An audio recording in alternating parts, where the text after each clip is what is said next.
Yeah, I've got time. Welcome back to the 20 Minute Gamer channel, everybody. I am doing just a quick perceptions video on the 4 weapons that have come out.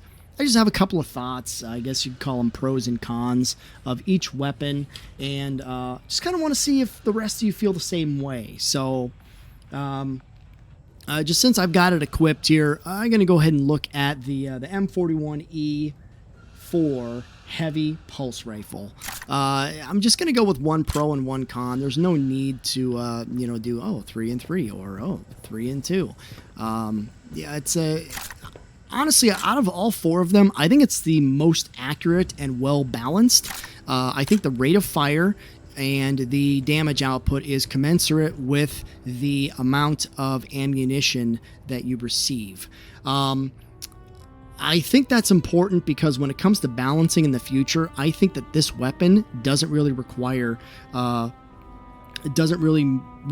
much balance at all. I think it's already it's already kind of at its peak of where I would like to have it. Yes, on standard and on intense, a Lancer can solo the first mission on his own. There's something to be said about this, the Lancer beam. Just go ahead and pop it off right there for the fans. But the damage of this weapon in close range is great. I really don't have enough good things to say about it.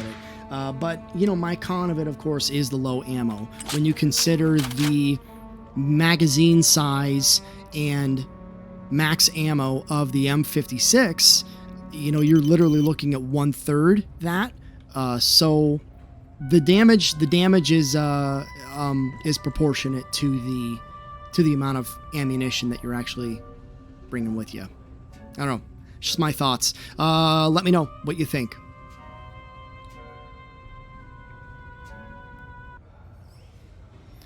All right, the X1 Fireball.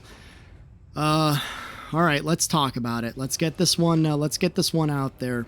Not my favorite. Out of all of these, it's my 4th favorite. So it did not make the top. I like it. It's a grenade flamethrower. So it's great from a distance. But what's really nice about the Type 99 incinerator and the heavy flamethrower as well is they're good point defense systems. They're good point effect systems, and they're good in close quarters. This thing is called a CQW just because of its size, but there's nothing CQW about it. I'm going to be using this thing at a distance. I'm going to be using it like this, where I know they're coming through that door. The minute they close inside 20 feet, 30 feet, there's no need to use this thing anymore. The splash damage is going to hit you. It's going to hit your peers, your teammates. And that smoldering patch that's left over is nice. Okay, don't get me wrong, but I'm not wowed by it. I think it does great damage. The damage is pretty good, actually. If you get a batch of runners that are coming at you, like 5-6 of them in a bundle, and you hit them dead center, the runners are gone. There's no more runners left. But I'm not thrilled with its need to have time on target. That amount of time it takes. I've had complications in matches where the aliens have changed direction fast enough that it's a wasted round. So it is not my favorite that's been brought forward. I think it has its place. I think it has its merits. The very first mission, this is a great weapon. I mean, this is the pièce de résistance, right? This is an absolutely great weapon to have in your arsenal, especially at the very end when you are dealing with that flood of Xenos. They all tend to kind of come in at the exact same way each time, right? So I think that this is the kind of weapon where you want to use it for that. Or when you're fighting Monica, right? I think this is a great weapon for fighting Monica because of the way the Xenos come in. It's a predictable enough part of the game that it's effective. But when you're dealing with non-predictable parts, non-predictable mission sets, it is not my go-to secondary weapon.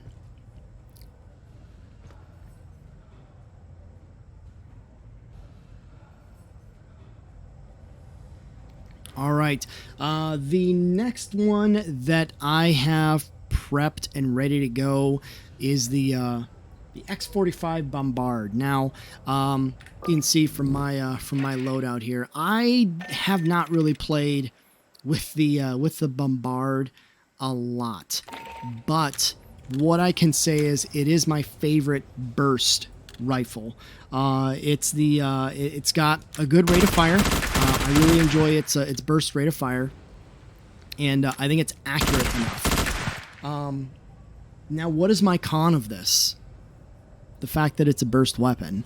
They specifically say that it is intended to mimic the X-43 flechette, and the X-43 flechette has been brought to the DMR space, I think is how they phrase it, right? Okay, well, it's a designated marksman's rifle, then it's a DMR. So I expect to be able to put a low zoom optic or non-zoom optic, but have an accurate single fire weapon.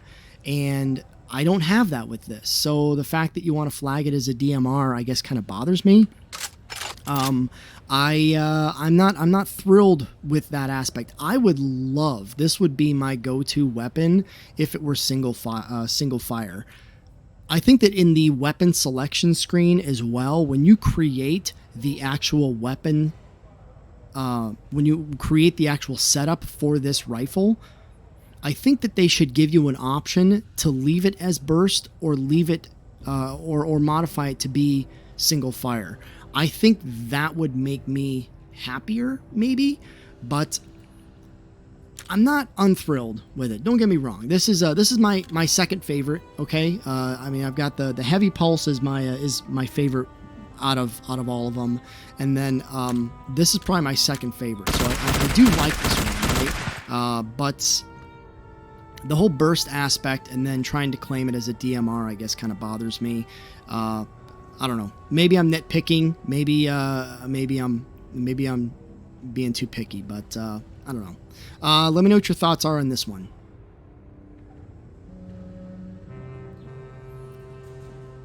All right, that brings us to the last one that was released, the Mark 7, pistol. This thing's amazing, right? It is my third favorite, but I guess unlike the other pistols, it doesn't have range. Okay, it's not accurate at range at all.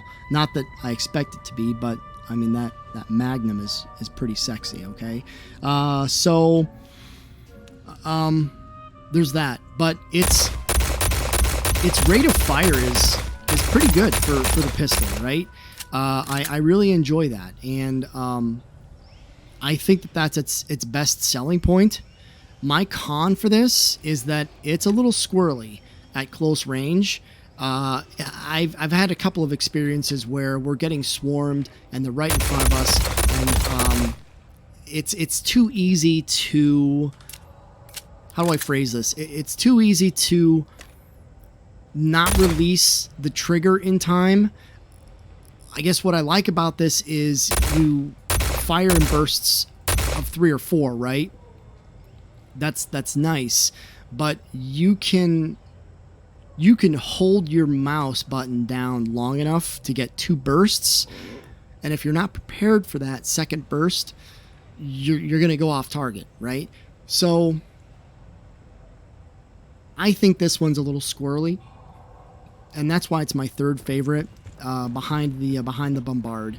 I'll eventually level this one up. I will enjoy this one, but I don't know. That's just my perception, and I know I can probably up the stability and things like that, but I like the way I have mine set up now, right? I like my accuracy. I'm trying to up the accuracy on this one and the weak point damage. The mag capacity is nice. The fire rate is nice as well, and the handling is nice. But I mean, it's bare bones. It's very subpar, right? Accuracy and stability is very low on this pistol.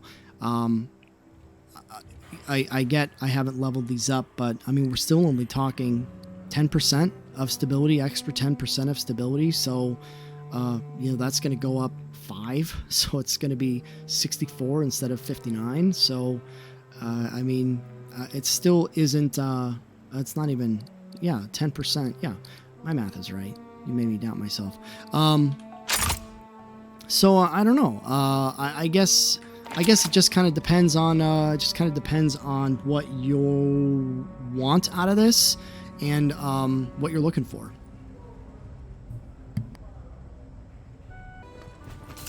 All right, so where does that leave us? Well, I think it leaves us with 4 pretty solid additions to our character selections, right? I don't begrudgingly. I think that the laser pistol was a really weak addition a few seasons ago, and I still wasn't overly a fan of the Gatling gun. However, I was able to kind of fall in love with the Gatling gun after getting some modification suggestions from a YouTube comment. So that was worked really well. The upping the stumble on that Gatling gun really helps. So overall, I think that these weapons are the best gear. How do I want to put this?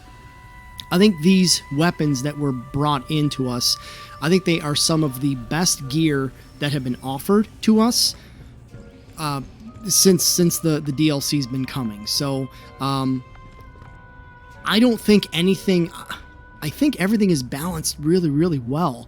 I think that the pistol is squirrely, but you know what? For someone like the technician, where you're standing by your turret to up the health or keep it healthy, I think that all you're doing is supporting your turret with that pistol, with the Mark 7. So I think it has its value.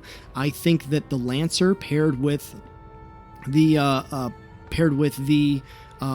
Mark 41 heavy pulse rifle, I think that's great. Also, M41, however you want to phrase it. I guess it's not a Mark 41, it's an M41. I apologize. I get carried away. The only one that isn't necessarily a winner to me is the Incinerator, the Fireball. I think that on harder difficulties, it's going to be an absolute killer of both Xenos and your teammates. I think that if we have a bad enough problem with people's fratricide using the incinerators, this thing's going to do twice that damage. And worse, because the splash damage on the X1 Fireball, it affects everybody. The Type 99, I can blast my teammates, and I'm just blasting my teammates in a tight hallway. With this sucker, you're blasting everybody. All 3 parties are going down. So, I don't know. That's my 2 cents.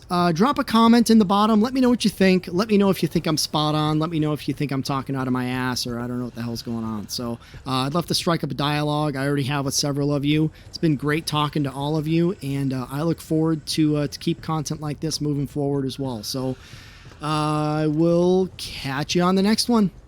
Nick out.